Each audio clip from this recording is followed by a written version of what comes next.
유쾌하지만 가볍지 않게 진솔하면서 깊이 있는 고품격 토크쇼 백문이 불여일견의 백두희 문서진입니다. 네, 전일 미국 증시는 충분히 공포감을 조성할 만한 그런 모습을 보였는데 네네. 국내 증시는 그래도 잘 버티고 있습니다. 그리고 생각보다 이제 우리 국내 주식 같은 경우가 최근에 상당히 잘 버팁니다. 특히 네. 코스닥이 정말 소위 말하는 이제 장난이 아닙니다. 네. 웬만한 악재는 조금 소화하는 과정. 뭐 다행스러운 건 어쨌든 코스닥 쪽에 베팅을 계속 이제 제가 언급을 많이 드려놓은 상태라서 그다음에 이제 다행스럽긴 합니다. 네. 다행스럽긴 한데 중요한 건 이제 그럼에도 불구하고 어쨌든 주도주가 아직까지는 마땅하지 않다는 거. 물론 이제 몇몇 시장을 주도하는 종목들은 있는데 네. 이게 섹터로 묶여서 이제 전체적으로 확 가는 흐름은 아니라서 계속 이제 그런 종목들도 보통 이틀, 3일 정도 가고 또 쉬고 이런 모습을 보이면서 약간 이제 지수는 상승하지만 명확한 주도군이 안 나와서 사실 이제 개인들의 체감하고 있는 지수 자체의 느낌은 좀 소위 말하면 약간 좀 답답하지 않을까라는 네. 생각을 하고 있습니다. 네. 그리고 이제 뭐 제가 또 계속 이야기 드린 것처럼 오늘 같은 경우도 그나마 다행스러운 건 일단 뭐 페이스북 스캔들이 있음에도 불구하고 우리나라 시장이 상대적으로 또 많이 강하다는 점. 네. 이게 그나마 괜찮은데 이건 아무래도 저는 그때도 이야기 드렸지만 이게 4월과 5월에 대한 우리나라의 쉽게 말하면 지금까지 코리아 디스카운트 요인이었던 지정학적 리스크 완화되면서 거기에 대한 버프가 좀 씌워진 영향이라고 봅니다. 그러니까 아무래도 이제 리밸런싱이 좀 돼야 되는 부분이니까 릴레이팅이 되는 구간이라고 저는 생각하고요. 어쨌든 그런 관점에서 본다면 전고점 수준까지의 반등 정도는 코스닥 기준으로 이야기 드리는 겁니다. 한 번은 기대해 볼 수 있을 것 같고요. 결국에는 뭐 코스닥 시장이 그렇게 올라오면 뭐 코스피 시장은 속도는 좀 더디겠지만 코스피 시장 역시도 전 따라 올라올 것 같습니다. 네. 물론 이제 시간의 문제일 뿐인 건데 하지만 이제 아까도 얘기했지만 계속 이건 있죠. 그러니까 자꾸만 아무리 우리가 그러니까 낮아진 지정학적인 그러니까 이 리스크 완화로 이렇게 버프를 받았다 하더라도 주변에서 공격하는 게 너무 많으니까 그렇죠. 이게 언제 깨질지 모르니까 불안한 거죠. 그러니까 많은 지금 제가 이 개인 투자자분들의 마음을 이해하는 건지 모르겠지만 이해하는 거라 생각합니다.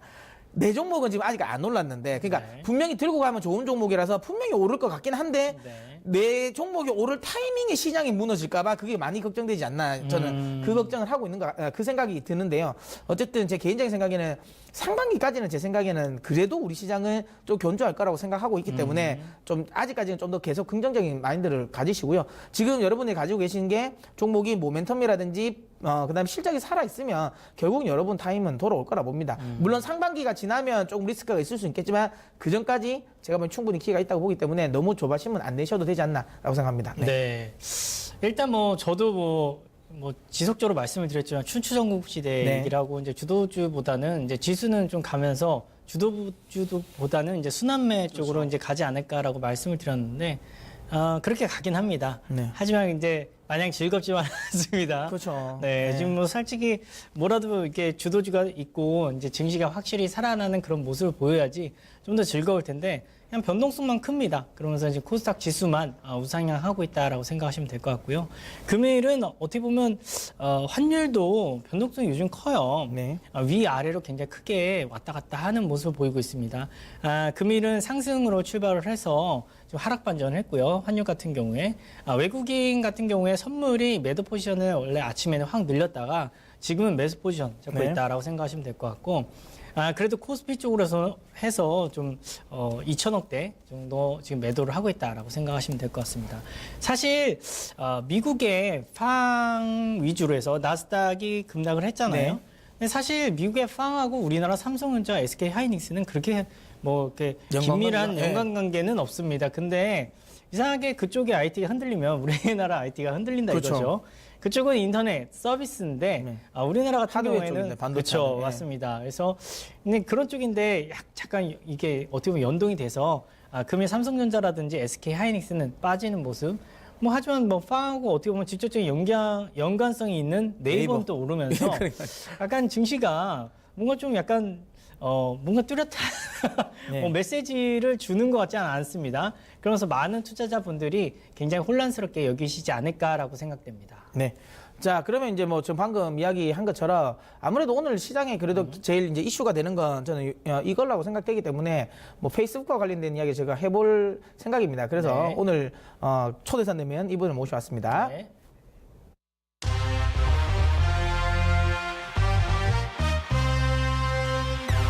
어제 페이스북은 개인정보 유출 파문으로 하루 만에 시가총액 40조 원이 증발했습니다.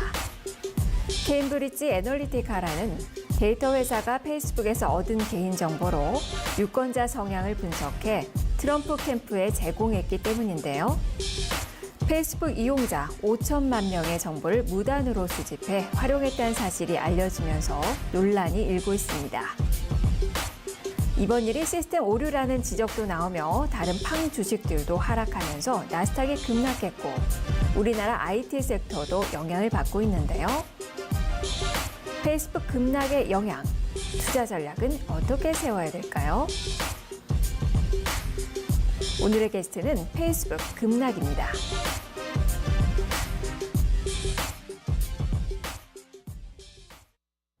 네. 네. 뭐 다들 예상하신 것처럼 페이스북 급락과 관련된 부분을 저희가 오늘 한번 이야기를 해보도록 하겠는데요. 네. 일단 이제 제가 먼저 페이스북 이제 급락 이유와 영향력 관련 부분 조금 더 언급을 한번 시작해 보도록 하겠습니다. 네. 일단 기본적으로 이제 이번에 페이스북이 급락을 했던 결정적인 이유는 이제 개인정보 유출이지 않습니까? 그렇죠. 유출이라기보다는 이걸 유출이 됐는데 이게 이제 이 데이터 분석 기업이 이제 활용을 한 거죠. 활용을 했는데 이걸 가장 중요한 건 미대선 그러니까 트럼프 캠프에 이제 제공을 했다는 게 그렇죠. 가장 큰 이슈지 않습니까? 네. 그래서 이 이슈가 이제 나오면서 지금 이제 이 페이스북이 급락이 보였는데요. 뭐 네. 차트를 보시면 아시겠지만 거의 1년 만에 처음으로 다시 한번 200일선이 지금 미탈이 됐어요. 저는 뭐 사실 다들 아시겠지만 저는 차트를 그렇게 좋아하는 사람은 아닌데 네. 어쨌든 쭉 우상향하고 있는 흐름에서 아무래도 이 급락 흐름이 나오면서 이평선 중요한 이평선을 이탈했다는 건 그래도 이제 나름의 좀 의미가 좀 있지 않나라는 생각이 한번 가지고 나와봤고요. 네. 그만큼 이제 이번 이슈 자체가 좀 크다고 생각하시면 됩니다. 네.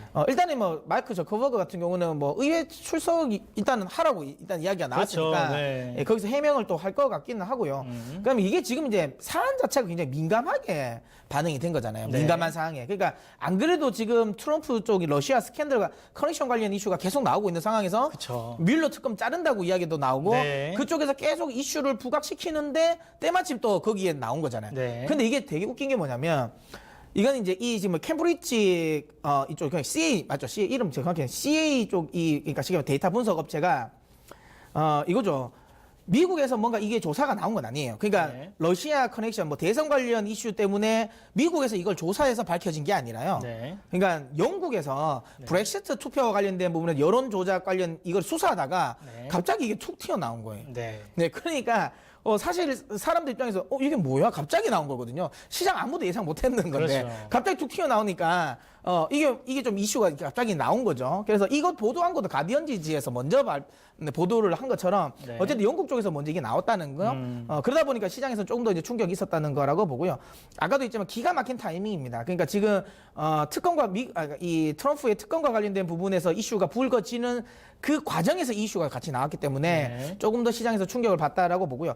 중요한 건 페이스북뿐만 아니라 나머지 구글이라든지 아마존이 같이 이제 떨어진 건 그렇죠. 물론 이제 뭐 페이스북 쪽이니까 관련 부분이 연동해서 움직일 수도 있지만 요거 때문에 혹시라도 개인정보 이용에 대한 규제가 강화될 수 있지 않나라는 거 우려감이거든요. 네. 사실 다들 아시겠지만 구글이라든지 아마존은 결국엔 개인정보로 먹고 사는 회사가 됩니다.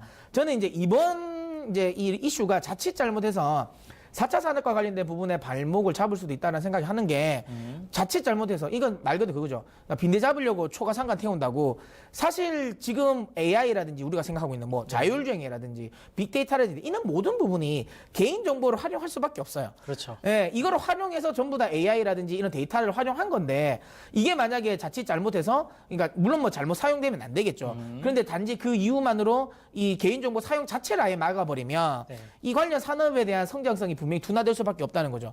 그러면 당연히 아마존이나 구글은 거기에 결정적인 또 영향력을 미치는 또 기업이다 보니까 또 이제 오늘 같이 또 하락이 나왔던 부분이고요. 요 부분이 전체적으로 이제 자칫 잘못해서 아까 이야기드린 것처럼 혹시라도 법제화가 돼버리면 그럼 이 관련 기업들의 흔히 말하는 팡 기업들의 주가가 조금 더 추세적인 하락이 나올 수도 있다는 우려감을 시장에서 저는 하는 것 같습니다. 그래서 어쨌든 가장 이제 원인 제공자인 이제 페이스북이 가장 많이 하락을 했지만 이 네. 규제 개인정보 사용과 관련된 규제에 대한 우려감으로 나머지 종목들도 좀 하락을 했는 거고 네. 이 부분은 조금만 더 지켜보셔야 될 것 같아요. 그러니까 이게 진짜 실질적으로 법제화가 될 경우 조금 더 관련 종목들의 주가는 좀 하락할 수 있고 지금은 우리 시장에 영향력을 미치지 않지만 이 부분이 나중에는 글로벌 전체 관련 기업들에 영향을 미칠 수 있으니까 요 부분은 저는 개인적으로 좀 참고를 하자, 계속 좀 주목을 하자라는 게 이번 사태를 보면서 제가 뭐 이따 드리는 말씀입니다. 예. 네.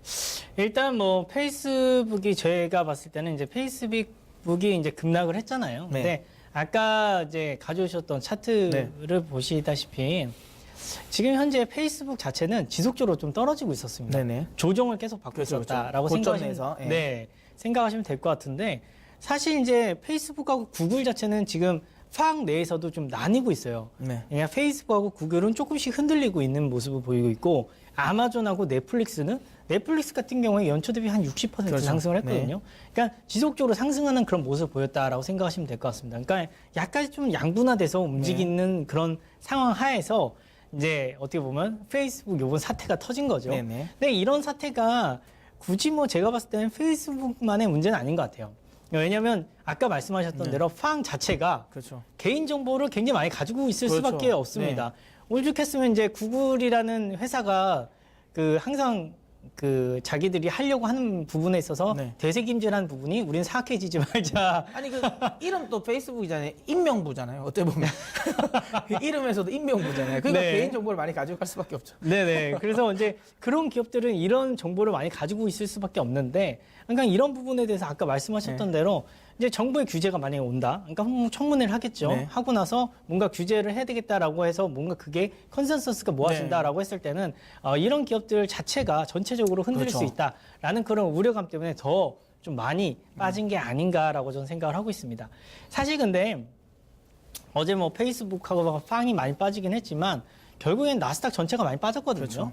근데 그런 부분은 이제 전반적인 그런 분위기를 또 한번 살펴봐야 될 것 같아요. 네. 그러니까 현재 지금 FOMC 네. 어떻게 파웰이 이제 등장을 하고 나서 그렇죠. 이제 어떻게 할지 뭐 그렇죠. 시장에서 많이 이제 금리 인상을 할 것이다. 뭐 한 당- 75% 그거는 이미 이상 하겠죠. 예. 네, 예상을 하고 있는데 과연 이제 어떻게 할 것인지 또 어떤 메시지를 줄 것인지 그렇죠. 시장과의 커뮤니케이션을 어떻게 할 것인지라는 거에 대해서 약간 뭔가 이제 경계하는 네. 그런 시장에서 어떻게 경계하는 움직임이 일고 있었다. 또한 제가 어저께 저녁에 이제 자기 전에 이제 트럼프의 트위터를 봤는데 네. 위치 어쩌고저쩌고 막 써 있더라고요. 네. 그래서 뭔 마녀 사냥이고 뭐 이렇게 왜 써 있나 했는데 뭐 뮬러 특검 엄청 요구를 하더라고요. 네. 맞아요. 네. 그러니까 이런 부분 자체도 지금 지속적으로 뭐 무역 전쟁 얘기도 나오지 뭐 또 이제 FOMC를 앞두고 있지 G20 재무장관 회의도 있지 거기다가 뮬러 특검에 대해서 그냥 강공으로 지금 트럼프가 네. 이러고 하는 그런 모습들 자체가 전반적으로 센티에 별로 긍정적인 영향을 못 미칠 것이다 네네. 라고 저도 생각을 했습니다. 그래서 이런 부분 때문에 아무래도 좀 더 미국 증시가 좀 크게 빠지지 않았나라고 저는 생각을 하는데 하지만 제가 뭐 누누이 말씀을 드리지만 현재 경제 자체로 봤을 때는 상당한 선순환 구조입니다. 네. 누가 봐도 착한 인플레이션 시대에 돌입했다라고 생각을 해도 돼요. 네. 예, 지금 너무 좋거든요. 지금 경제 상태가. 그러니까 지표 자체는 지속적으로 좋게 나온다라고 생각을 하고 있습니다.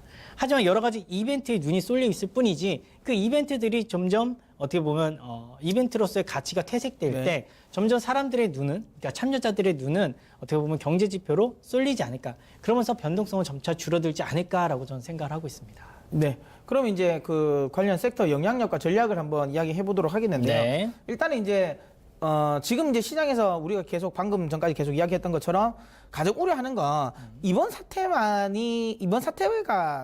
되게 우려하는 건 아니거든요. 네. 그러니까 이것 때문에 혹시라도 개인정보 사용과 관련된 부분에서 규제를 하느냐. 그렇죠. 이게 법제화 될 경우 아무래도 AI라든지 자율중개라든지 이쪽 부분은 빅데이터 분석과 관련된 부분은 분명히 성장성에 대한 우려감이 나올 수밖에 없거든요. 그렇죠. 그러니까 이게 이제 그렇게 갈 거냐라는 건데 저희가 어제 그러니까 미국의 이 무역 분쟁과 관련된 속내를 이야기 드릴 때 결국에는 미국은 차세대 먹거리를 4차 산업이라고 보고 있어요. 네. 자, 그렇다면 그런 과정에서 혹시 설마 그러니까 이 이슈로 인해서 미래 성장 동력에 대한 가치를 훼손시킬 정도의 뭐 소위 말하는 규제를 할 거냐라는 거죠. 저는 그렇게 되지는 않을 거라고 생각합니다. 그렇죠. 네. 그래서 이와 관련된 부분에 있어서의 지나치는 우려감은 저는 좀 안 하는 게 맞지 않나. 너무 지나치게 우려할 필요는 없다라고 저는 생각을 하고요.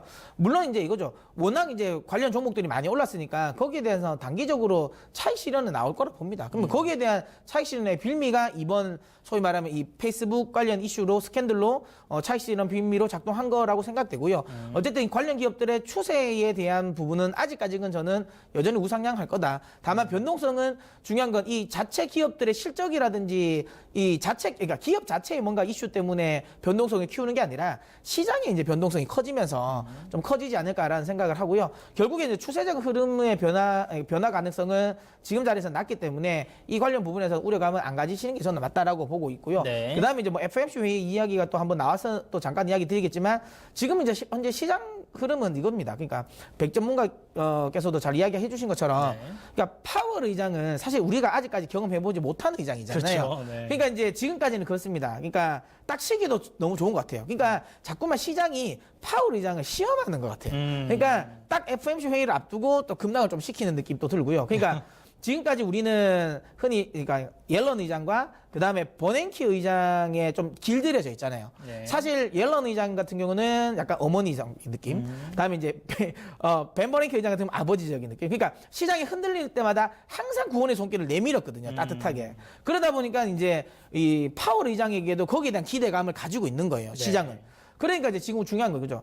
그럼 시장이 우려하는 건 혹시라도 파월 의장이 옐런 의장이나 소위 말하면 이제 이 벤 버냉키 의장처럼 시장을 그렇게 부모님처럼 그러니까 따뜻하게 보듬어주는 사람이 아니라 혹시라도 물론 친시장적인 사람이지만 삼촌의 느낌으로. 삼촌과 아버지는 좀 차이가 있잖아요.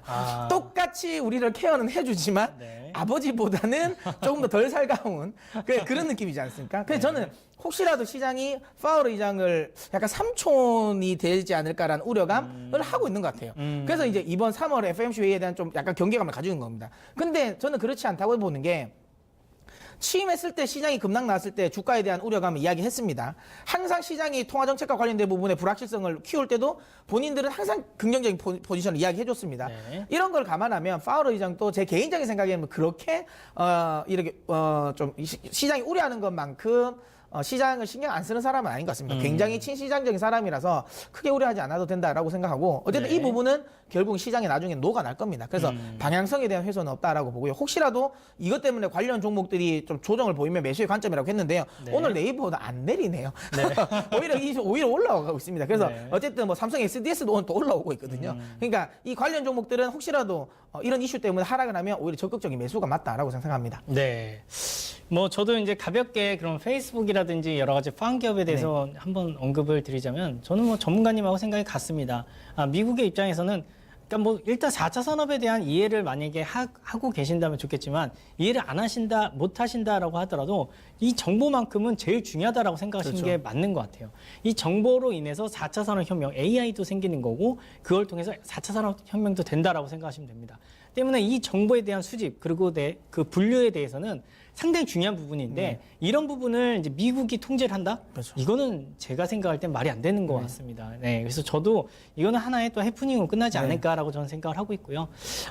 최근에 또 여러 가지 이제 유럽에서 또 이제 관세를 매기는데 구글세를 매기려고 하잖아요. 그렇죠. 네, 구글이라든지 팡에 대해서 이런 정보에 대해서 이제 세금을 매기려고 합니다. 그것도 이익에 대해서도 아니고 매출에 대해서 매기겠다고 굉장히 강공을 펼치고 있는데 그러면서 뭐 나오는 얘기가 다 보호무역 관세 장벽 뭐 이런 얘기가 자꾸 나오고 있거든요. 그러면서 제가 오늘 아침에 이게 그 신문을 보다가 어떤 뭐 대학 교수가 이제 30년대 미국 30년대랑 지금 비슷한 상황이다라고 하면서 굉장히 위험하다라는 그 글을 쓴 거 봤어요. 근데 이건 좀 말이 안 되는 겁니다. 30년대는 미국 경제 대공황이 끝나고 나서, 그러니까 대공황이 일어났을 때의 상황입니다. 그때 경제 대공황을 타개하기 위해서 미국 그 후보 대통령이 악수를 두죠. 그렇죠. 그때 보호무역을 하게 되는 겁니다. 관세 장벽 올리게 되는 건데 그러면서 더 폭락을 했던 겁니다. 근데 그때랑 지금이랑은 다릅니다. 네, 다시 한번 말씀을 드리지만 그때랑 지금이랑 다르다. 30년대 미국하고는 좀 다르다라고 말씀을 드릴 수 있겠고 어제도 말씀을 드리긴 했지만 결국에는 트럼프가 자기 라인 세우기를 하고 있는 거잖아요. 근데 이거 공론화했어요. 어저께 그 뉴스를 보니까 반중국 해서 이제 내 편 붙어라 이겁니다. 그 우리나라도 약간 풀어주려고 하잖아요 지금. 네네. 그러면 내 편 붙으면 내가 면제해줄게 이겁니다. 지금 그냥 아예 그냥 대놓고 얘기를 합니다 지금. 그러니까 한마디로 라인 세우기가 지금 확실한 상황이다. 그러니까 이거 자체로 인해서 전 세계가 뭐 보호무역을 하고 관세 장벽을 올리고 이런 게 아니라. 특정 국가에 대해서 미국이 미국 편 아닌 사람. 특정 몇몇 미국 이외에 좀 미국한테 대항을 할 것 같은 대항마 성격 같은 그렇게 성장성이 있는 기업 어떻게 나라한테 좀 단도직입적으로 지금 공격을 가한다라고 생각하시는 게 그게 맞지 않을까라고 좀 생각을 하고 있어요. 그래서 굳이 그렇게 보호무역에 대해서 뭐 알러지 반응 일으키듯이 뭐 이렇게 굉장히 두려워하실 필요는 없다라고 저는 생각을 하고 있고요. 아까도 말씀드렸지만 결국에는 이런 여러 가지 이벤트적인 요소들은 점차 변동성 요인으로서 좀 자기의 그 비중 자체가 좀 줄어들지 않을까라고 저는 생각을 하고 있습니다. 그러면서 긍정적인 경제 지표 쪽으로 눈이 돌아갈 것이다라고 생각하고 있고요. 지금 경제 지표는 다 지금 봄이 왔다고 지금 외쳐대고 있어요. 네, 근데 그렇죠. 여러 가지 이벤트로 인해서 꽃샘추위가 오고 있지만 계절이 흘러가듯이 결국엔 봄은 올 것이다라고 저는 생각을 좋은 하고 말이네요. 있습니다. 네. 네. 네, 어쨌든 근데 지금 변동성이 너무 힘드시잖아요. 지금 같을 때는 제일 좋은 건 제가 지금 한 12월 때부터 얘기를 했던 것 같은데 $1 환율 하락에 베팅하시는 게 제일 좋습니다. 제가 딱 두 가지 좀 약간 지수에 베팅을 해라 두 가지를 얘기한 게 뭐냐면 $1 환율 하락에 베팅을 해라. 네. 그리고 지수 상승에 베팅을 하라. 이 두 가지를 자꾸 말씀을 드리는 건데 왜냐하면 지금 다 아시리라 생각됩니다. 지금 뭐 하나 뚜렷한 주도지가 없는 상황이에요. 뭐 하나 샀는데 어느 날은 뭐 10 몇 프로 올랐다가 그 다음날 뭐 하한가 가기도 하고 그렇죠. 지금 변동성이 너무 큽니다. 이럴 때는 좀 마음 편하게 확실한 방향성을 보이고 있는 쪽으로 투자하는 게 어떨까? 그게 여러분들 건강에도 좀 좋지 않을까라는 생각에 그 두 가지를 추천드리도록 하겠습니다. 네, 건강까지 생각하는 방송이네요. 네, 맞습니다. 네. 항상 웰빙. 네.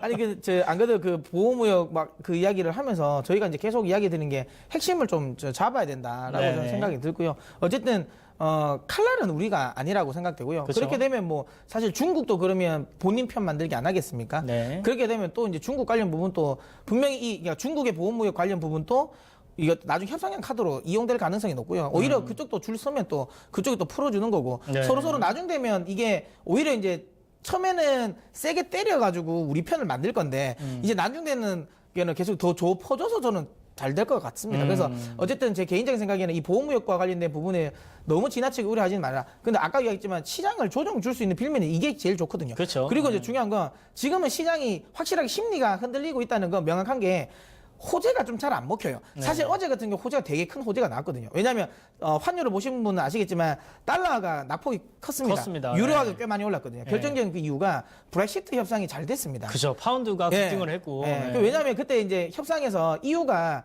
브렉시트가 되더라도 2022년까지는 네. 그냥 그러니까 이 의결권 없는 식으로 해서 영국을 EU에 남겨두겠다 그랬거든요. 그쵸. 네. 그 협상이 굉장히 잘 됐어요. 잘된 원래 거죠. 같으면 네. 이게 시장에 굉장히 크게 호재로 작용했을 건데 맞습니다. 네. 지금 이제 이게 심리가 또 흔들리다 보니까 호재가 자꾸만 이제 가려지는 거죠. 그런데 이런 호재들은 단기에 끝나지 않습니다. 결국에는 지금은 악재 속에 갇혀 있겠지만 악재가 소식적인 거쳐지면 호재는 더 부각될 거고요. 다시 한번 이야기하지만 펀더멘탈 관련 부분은 여전히 긍정적이고 그다음에 이제 악재 이후에 호재들도 많기 때문에 요게 조금씩 이제 걷어지는 순간에는 시장은 다시 한번 본연의 모습을 찾을 거라 보기 때문에 시장 관련 부분은 여전히 긍정적으로 보겠습니다. 네. 자, 이제 바로 이제 일견 한번 이야기해 주시죠. 네, 일견은 이제 또 라임을 한번 살려서 네. 네. 강세도 약세도 아닌 추세를 기다리라고 얘기를 했습니다. 지금 현재 어떤 뚜렷한 추세가 없긴 합니다. 지금 변동성 장세이기 때문에 제가 생각할 땐 추세가 우리가 기다리던 추세가 결국 올 것 같습니다.